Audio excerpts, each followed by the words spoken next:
The desert seems to be a place where everything dies, but it was there that a young Egyptian woman was seen, heard, called by name, and received from God a promise that would change the destiny of generations. This is where the journey of Hagar begins, the forgotten servant in the house of the patriarchs, who became the first character in the Bible to receive a direct divine promise for her descendants. Welcome to Bible in Colors, where stories come alive, bear meaning, and speak to your everyday life. Prepare your heart and walk with us in this journey of hope, pain, and redemption across the burning sands of the ancient East. Picture the throat-drying heat of the wilderness of Shur, the smell of dust rising under the tired feet of a fleeing woman, sweat and tears mingling on her face in silent cries. Hagar was not born of kings, nor free to choose her own ways. She was a servant and a foreigner. Her name seldom recalled in feasts, her steps guided not by her own dreams, but by the orders of others. How did she end up in sacred history? What does her suffering reveal about the heart of the God of the patriarchs? In an age when women were seen but rarely heard, Hagar is chosen by the Eternal to be the mother of a great nation, and her encounter with the angel of the Lord begins a chapter of compassion, justice, and miracle that echoes to this day.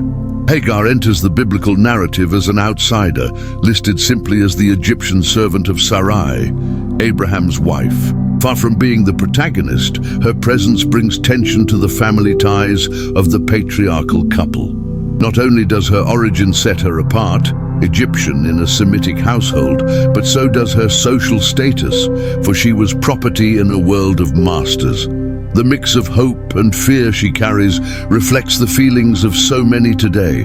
The will to belong, the pain of being cast aside, the desire to be seen by God even when no one else seems to care. Hagar represents everyone who walks under the weight of silence, the looks of contempt, and decisions they never were allowed to make. Amid so many stories focused on great leaders, the Bible, surprisingly, centers its narrative around an enslaved foreigner. Why?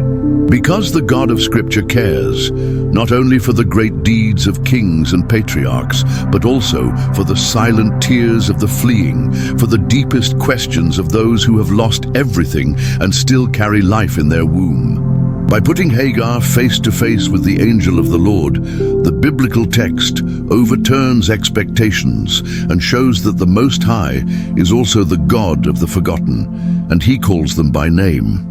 From the very first words of Genesis to the unfolding of Abraham and Sarah's stories, everything points to promise and blessing, but Hagar opens a new avenue. God's look at oppressed minorities and women whom human tradition would rather silence. This first block invites us to see life through the lens of marginality, where the divine comes as surprise, miracle, and answer. In a world saturated with voices and distractions, do we still hear God's call to the minority? Are we brave enough to see, love, and protect the Hagars of our generation? Stay with us, because the story that begins here reveals in every detail the power of a God who hears the cry of the small, who finds those the world has lost sight of, and who turns pain into promise. Have you ever felt invisible? Have you asked God if He really sees you, if He knows what's going on in the secret of your heart? Hagar is the sign that He sees and that He answers. Share in the comments a moment when you felt nobody saw you, but God surprised you with care or an answer. Your testimony can bring hope to someone who needs to be seen today. Hagar's story unfolds in an environment thick with expectations, traditions, and profound contrasts. Moving through the world of the patriarchs in the book of Genesis, we find ourselves in the heart of the ancient Middle East, around the 2nd millennium BC, when life was determined by bloodlines and the organization of large extended families, wandering tribes surrounded by pitiless deserts.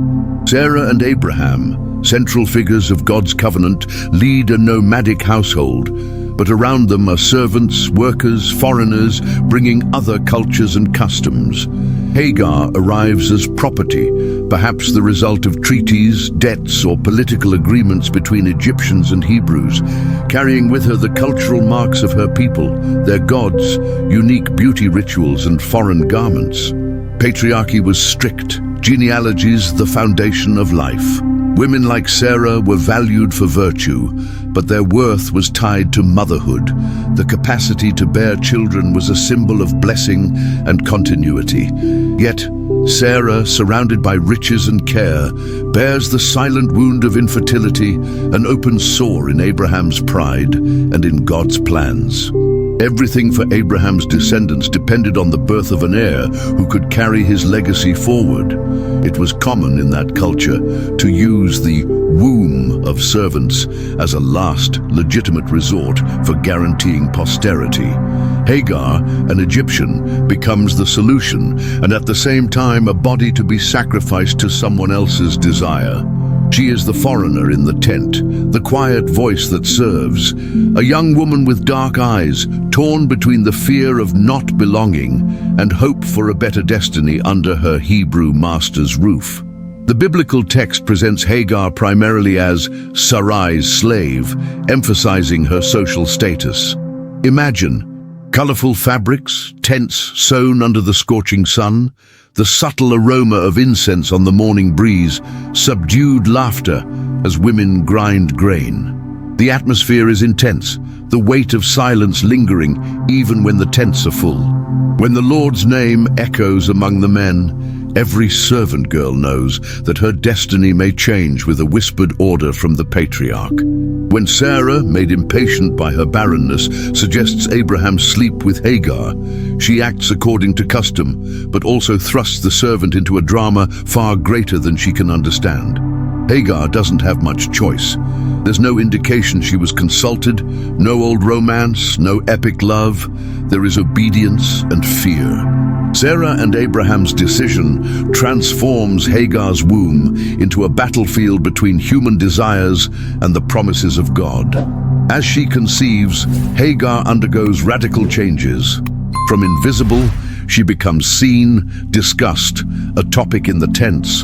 From servant, she becomes potential mother to the patriarch's son. How must she have felt under such a burden? How did Sarah experience the shadow of someone else occupying a sacred space in her family?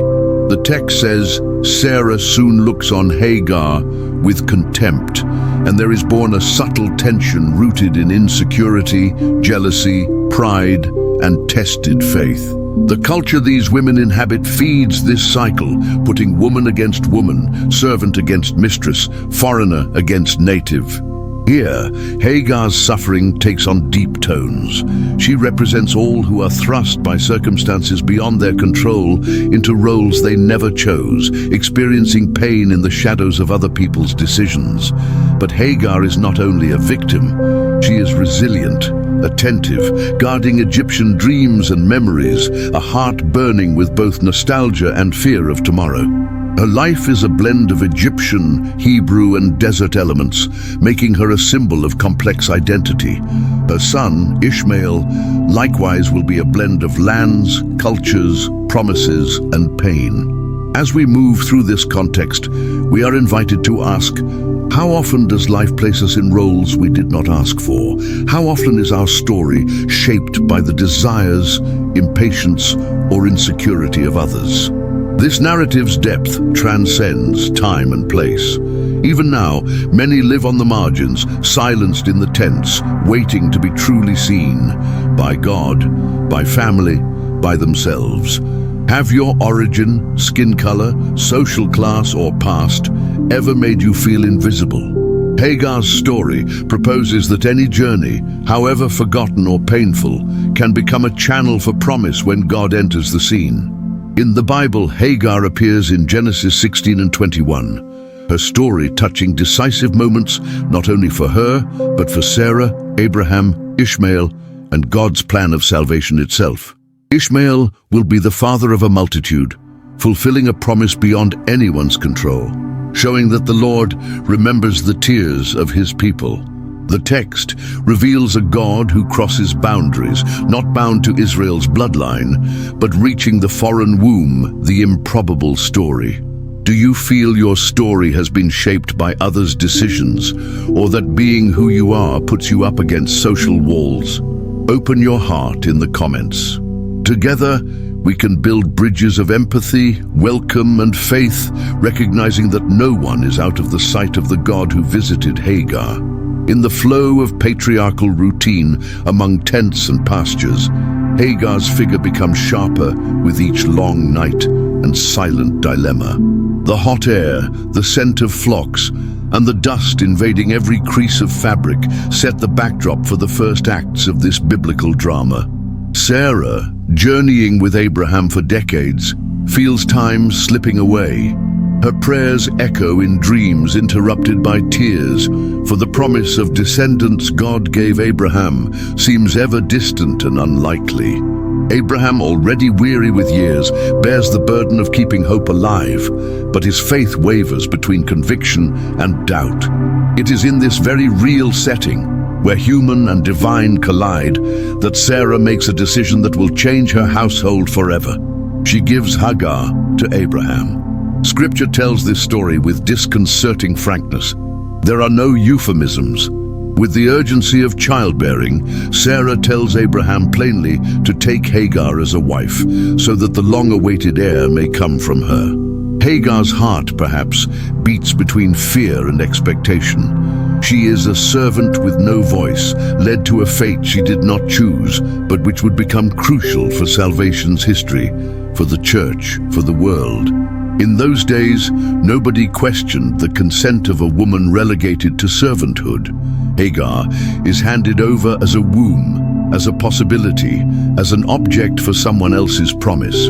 Then the text reveals a curious phenomenon. Upon conceiving, Hagar feels more than just a child growing in her. She senses a new kind of identity, a place so far denied her. The presence of new life ruptures her isolation, and the narrative says she began to look on her mistress with contempt. Was it pride, defense, or a simple search for visibility and dignity? We do not know. Sarah in turn takes this as an affront, and her jealousy becomes a grievance voiced to Abraham. Here are the tangled depths of human feeling. Hagar is not made of stone. Sarah is more than bitterness, Abraham more than a passive man. The conflict between these two women reveals deep cracks in biblical familial and social structures. Sarah's gaze upon Hagar becomes heavy, and the text says she afflicted her. Imagine the harsh words, increased chores, forced isolation among the other servants. Hagar feels betrayed, but also guilty. The cycle of oppression is real. Even as she carries a promise, her dignity is again trampled. The pain of the marginalized echoes into contemporary times in which women, single mothers, foreigners, and the vulnerable balance being loved by some and scorned by others. Sarah's pressure grows until Hagar decides to flee. Fleeing becomes her cry for freedom and survival. She departs from the patriarch's tent and enters the desert, a hostile environment marked by silence, by cold dawns and merciless daytime heat. Her journey is solitary and fraught with danger. Yet it is in the desert, far from human eyes, that she will be seen by the one who sees all. For the first time in the biblical record, an angel of the Lord appears not to a patriarch, but to a servant, not with a sentence, but with hope. In this meeting with the angel, Hagar is called by name, rare and deeply moving in a world that silenced women. Hagar, servant of Sarai, where do you come from and where are you going? The question is simple but profound, a diagnosis of the soul. Hagar confesses her flight. The angel, instead of harsh judgment, tells her to return and submit to her mistress. But not only that, the angel foretells a promise. I will greatly multiply your descendants so that they will be too many to count. There, in the emptiness of the desert, Hagar receives recognition for her pain and a promise that will change worlds. The angel describes her child's future. See, you are pregnant and shall bear a son. You shall call his name Ishmael, because the Lord has heard your affliction. The name Ishmael itself means God hears. It is a turning point for Hagar and for all who feel lost, invisible, or wandering. God sees and God hears. Transformed, Hagar names that place Bir Lahai Roi, the well of the living one who sees me. She returns strengthened, not because her circumstances changed, but because she knows that God pays attention to her suffering. Back in the house of Sarah and Abraham, she brings with her a new kind of hope, certainty that a new path is being written before her. At this point, Hagar becomes a symbol of resilience, faith, and dignity. The text invites all who hear or read this story to see their paths, no matter how marginalized, as part of God's heart. Every silence, shadow, and tear can become a well of life, promise, and redemption when traversed by the divine gaze. Have you ever experienced a moment of fleeing, desert, or loneliness when there seemed to be no way out? Share how God spoke to your heart, or how you long for that encounter. Your story might be the well of hope someone else needs to find today. When Hagar returns, the atmosphere in Sarah and Abraham's tent feels heavier, marked by the unspoken and by the delicate hope growing in Hagar's womb. Daily life rearranges itself around new dynamics.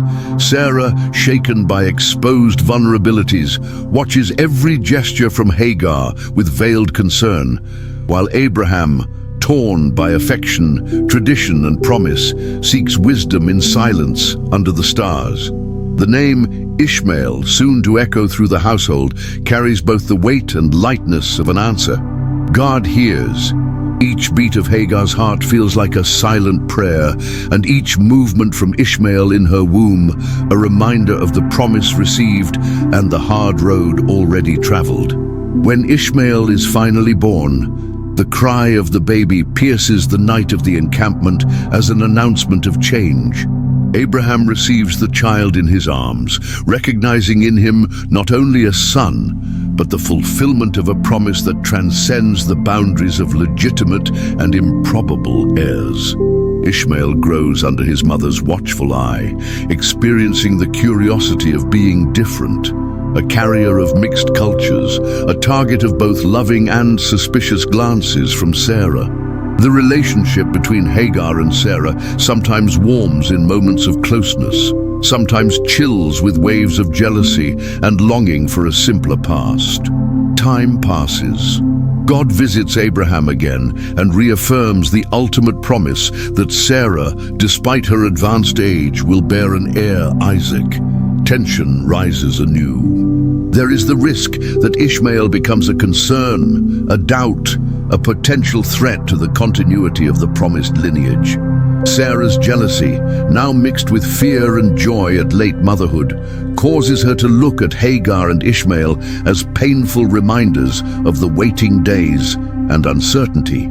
At a critical moment after Isaac is weaned and the family celebrates with a feast, Sarah observes young Ishmael and decides she can tolerate no rivalry, fear, or shadow over her son. She asks Abraham to send Hagar and Ishmael away, to ensure the promise is undivided, with not even a trace of insecurity in Isaac's inheritance.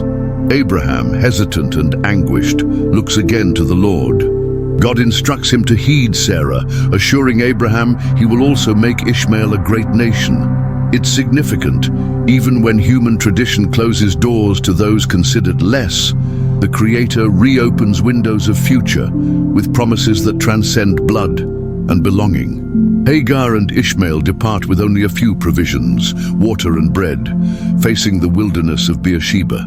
The sun blazes, hope wavers, the water runs out. Hagar, exhausted, lays her child under a bush and in tears withdraws not to see him die. Her soul trembles between faith and despair, between memories of Bir Lahai Roi and the acute pain of imminent loss. At the limit, when all seems lost, the angel's voice cuts through the silence. Hagar, do not fear. God has heard the boy's cry. In the heat of suffering, God draws near, opens Hagar's eyes, and she sees a well of water. The boy is saved, revived, and grows, becoming an archer who dwells in the wilderness of Paran. Hagar gets an Egyptian wife for Ishmael, strengthening the ties of her origin and identity. The miracle of daily life is found in survival, in restored dignity, in hope reborn where no one would expect life to flourish. The climax of Hagar's story is, in fact, a continual reversal. She turns exile into home, abandonment into blessing, tears into a well. Returning to the text, we see that God not only visits, he stays with Hagar and Ishmael. The promised blessing is not only survival, but purpose, a destiny traced in the heavens for those forgotten by the earth. Even excluded from temples, feasts, or titles, Hagar becomes the mother of a multitude, an eternal symbol of divine compassion for all who suffer rejection. This climax remains a lesson for families, leaders, and ordinary people. Where the world sees an end, God places ellipses of hope. Where failure is expected, he reveals resilience. Where life is fought for at the limit, he uncovers new wells and paths. Hagar teaches that God's love and care do not respect human boundaries, and no rejection is too great to separate anyone from the Lord's promise and presence. Is there someone in your life for whom you need to be this well of hope? Share a name, a situation, or simply a prayer. Together, we can be God's answer to the tears of those who, like Hagar, walk on the edge of hope. In the confused silence following Hagar and Ishmael's departure, the biblical narrative breathes the last lines of a painful yet glorious cycle. A revelation of a God who crosses borders, challenges prejudice, and transforms exclusion into the possibility of blessing. Hagar, once wandering alone through the wilderness, now walks alongside miracles.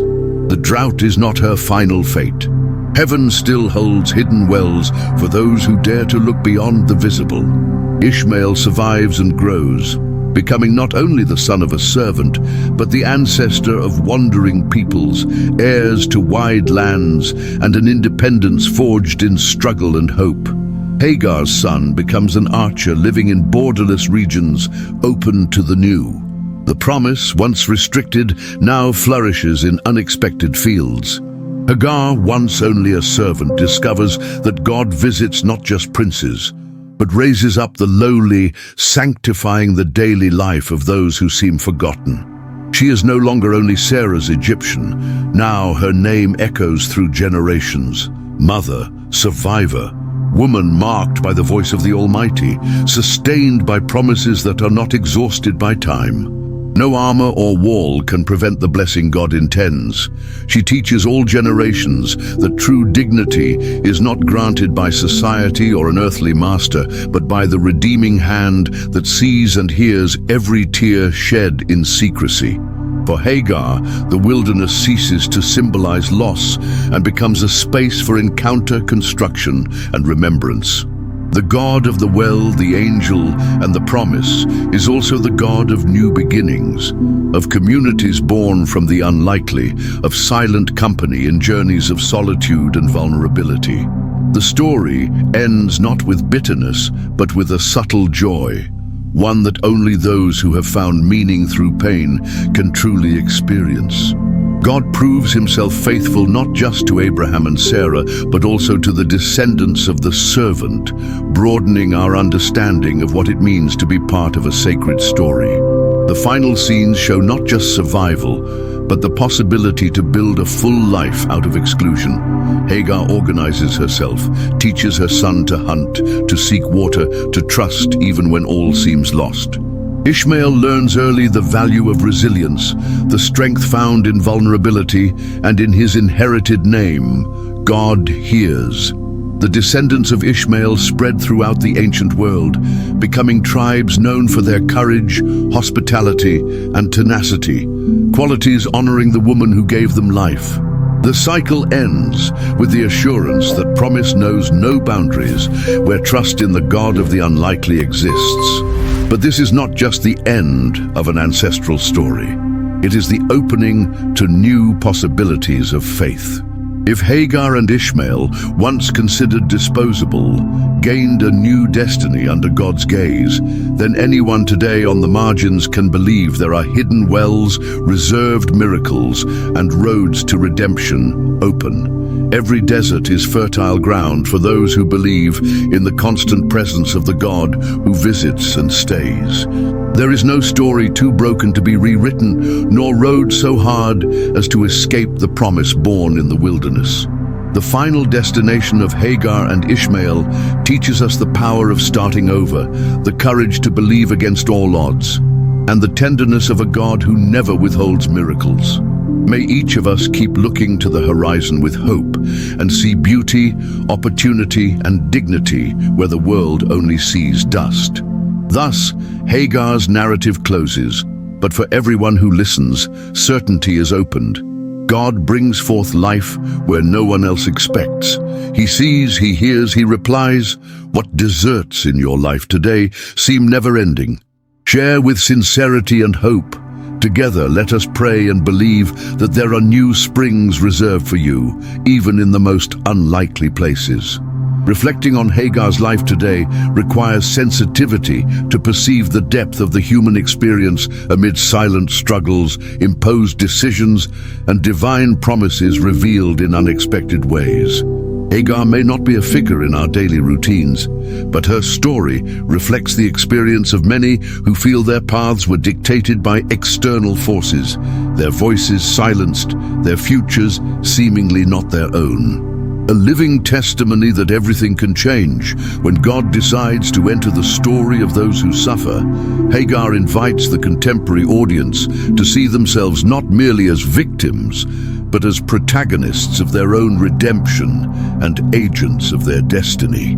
The example of Hagar and Ishmael presents strong lessons in resilience, faith, and courage to face the unknown. Today, it is common for many to face inner deserts, financial crises, family struggles, identity questions, illness, or faith challenges, making them feel alone and invisible, like the fleeing Egyptian servant. Her response was not absolute resignation, but an encounter with God amid chaos. Understanding this calls us to cultivate realistic hopes centered on the divine presence that transforms and generates strength to persevere even in the face of rejection or apparent failure. Another important practical application is found in the difficult, tension-filled relationship between Hagar and Sarah, revealing universal conflicts. The struggle for respect, corrosive jealousy, and fear of loss, issues that persist in many homes and communities. This dynamic invites sincere reflection on how we act in relationships, especially where power, social difference, or contradictions exist. Hagar teaches us that recognizing the value of others and embracing their pain, even if we disagree with all their choices, is a path to build spaces of dialogue, forgiveness, and mutual growth. God's promise to Hagar and her son is not mere theology. It is an invitation to active faith and social engagement. To believe in divine promises means to act justly, care for the marginalized, be a voice for the invisible, and support those who, like her, face barriers to being heard. Hagar's legacy is one of real inclusion, practical ethical love that excludes no one from God's plan. For this reason, the biblical narrative calls us to look with tenderness and action toward immigrants, refugees, vulnerable women, and all who suffer today. Often, Hagar's words in the desert, "You are the God who sees me," Genesis 16:13, may feel distant, far away, yet the experience of being truly seen remains universal and current. Knowing that every silent tear is watched by the God who knows our limits helps us live with more lightness and courage. Hagar, mother of Ishmael, teaches us that no cry is less important, no story lost, no pain forgotten for the one who visits the hopeless. The greatest invitation is to those living hard days. You are not alone. The promise is for you too. To apply these reflections, allow yourself today to consider who in your life lives the desert of invisibility, abandonment, or rejection, and think about concrete ways to offer support, listening, and love. Also, reflect on areas where you feel like Hagar, afraid, displaced, voiceless, and know God sees, hears, and is ready to walk with you. Cultivating this mindset transforms not only our spiritual health, but also the quality of the relationships we build in families, churches, and society. Think of a simple gesture you can do to help someone silently struggling, whether a comforting word, a friendly look, or practical help.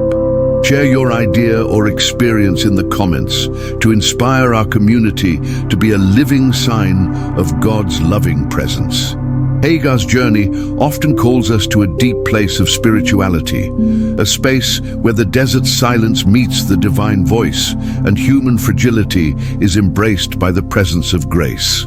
We invite you to connect with this spirituality in prayer, not as a repeated ritual, but as a living, transforming encounter with the God who sees and hears every tear shed in our intimacy.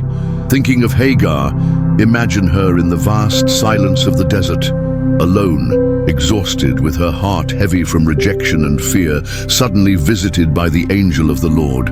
This prompts us to reflect. How do we experience God's presence in our moments of solitude? How do we make space for Him to strengthen and guide us on paths we did not choose, but are given? The prayer that follows is your invitation to experience this encounter. Lord, you who are the God who sees, just as you visited Hagar in the barrenness of the desert, come now and open my eyes to your invisible presence in my life. Help me realize I am not alone, even when the desert seems silent and barren. May I hear your voice in the wind and in the whisper of my heart, and may my faith be strengthened by the certainty that you answer all your children with infinite love and mercy. Father, in moments when I feel marginalized, rejected, or invisible, remind me that you see and hear every sigh. May I trust your promise and seek the Spirit's guidance to act with courage in the face of adversity. Give me eyes to see others with compassion, especially those most in need of care and love. Faithful God, strengthen my hope so I can be a sign of blessing in the lives of those living in desert places, even amid difficulties. May I extend my hands and heart just as Hagar, who despite her pain, opened space for the promise to come true. May my life testify to your constant and unwavering care. We invite you to make this prayer a daily practice, a moment of surrender and listening that renews your intimacy with God. May this connection from this moment strengthen your journey, illuminate your decisions, and bring peace to your restless soul. Let Hagar's example inspire your spirit to endure, believe, and flourish, regardless of personal storms. If you wish, write your prayer or a special request in the comments. Together, in this community of faith, we will walk in prayer and mutual support, strengthening our hearts with the certainty that God sees and hears always.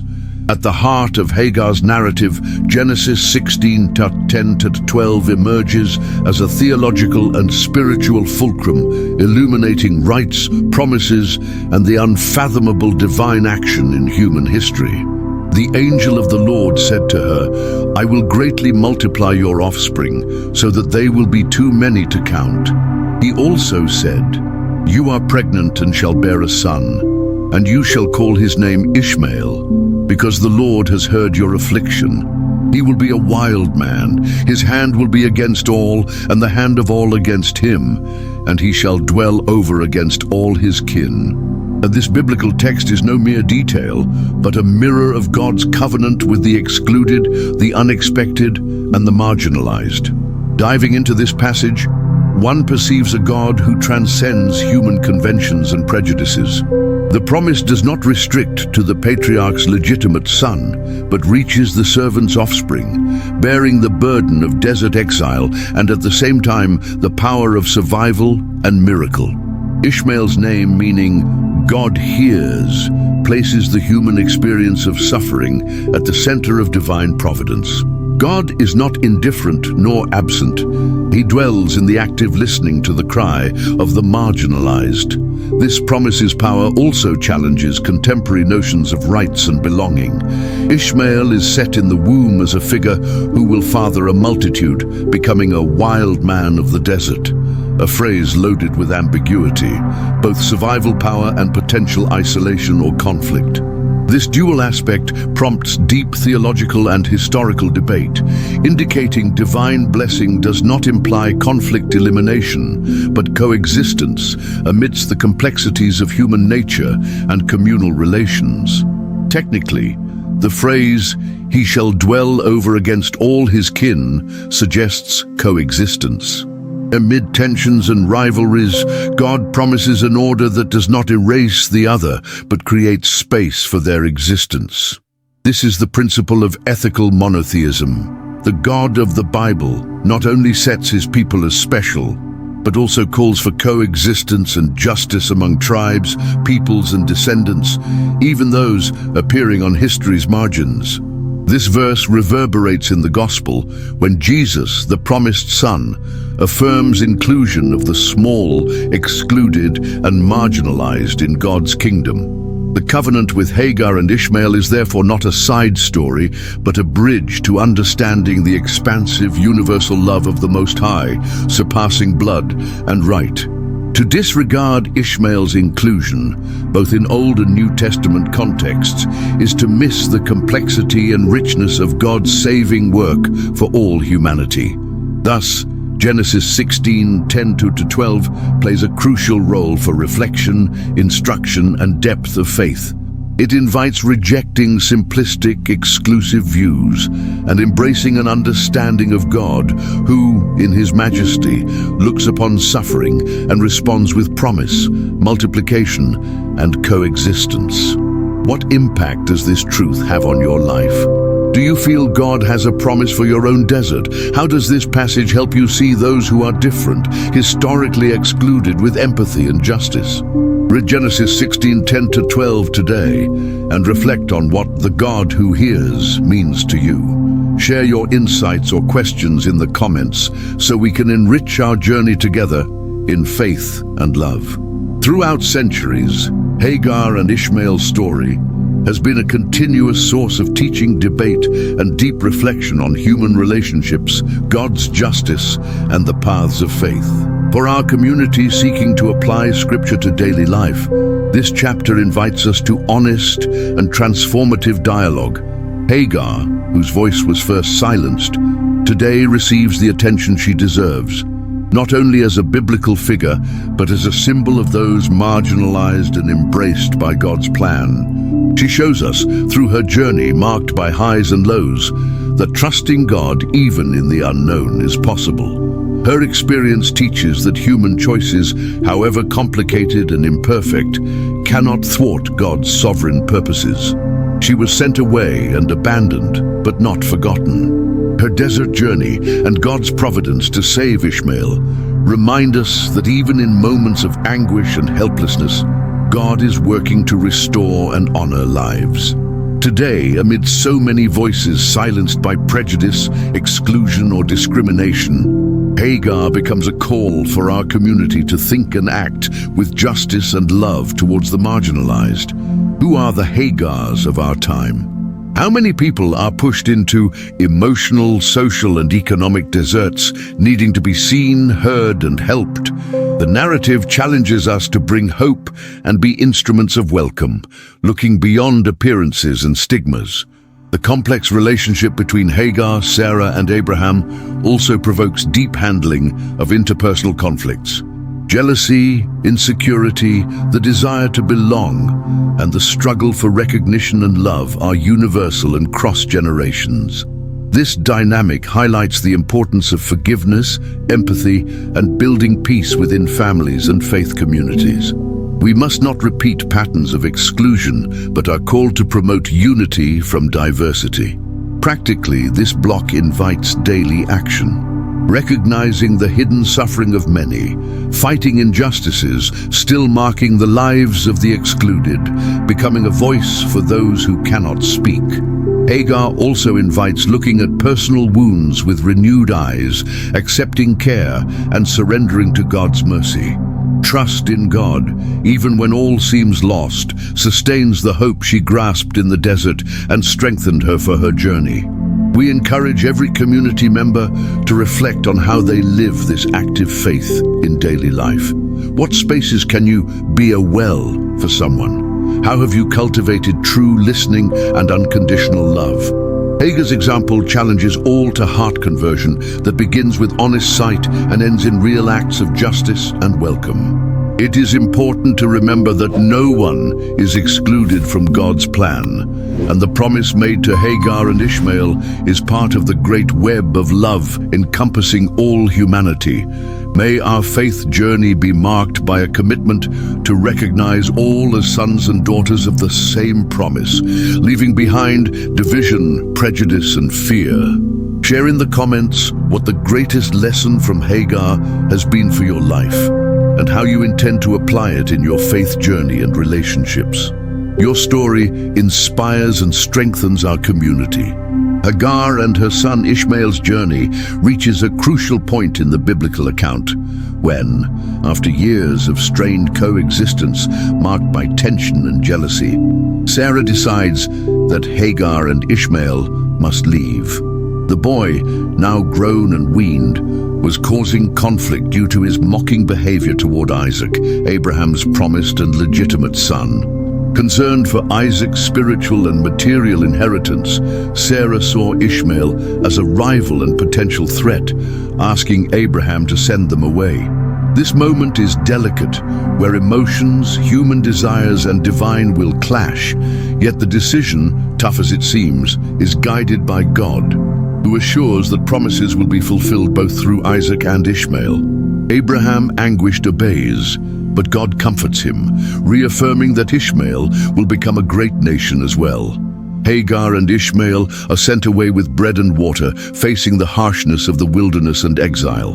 The narrative's emotional climax happens when Ishmael, weakened by thirst, is laid under a bush by Hagar, who steps away in tears to avoid watching her son die. It is a desperate gesture filled with love, touching the divine heart. Yet God does not abandon his creation. He hears Hagar and Ishmael's cries, and through the angel provides a well of water that saves the boy's life. Ishmael grows strong, becomes an accomplished archer, and dwells in the land of Paran. Hagar, once a servant and foreigner, is elevated as a symbol of resilience and blessing, and her son becomes the patriarch of a vast nation, living proof that divine love and promise transcend human limits. For our audience, this block serves as the narrative's closure, but also as an invitation to reflect on the pains of exclusion and the wonders of divine providence. How often do we feel cast out, alone, abandoned? How often do our hopes seem to run dry? Hagar's story assures us that even in the darkest night, God is attentive and ready to act in surprising ways. Her faith in adversity and courage to rise up strengthened not only herself, but established an eternal legacy. Furthermore, this ending guides us to view our family, social, and spiritual conflicts with more wisdom, patience, and trust in God's work, even when the path looks impossible.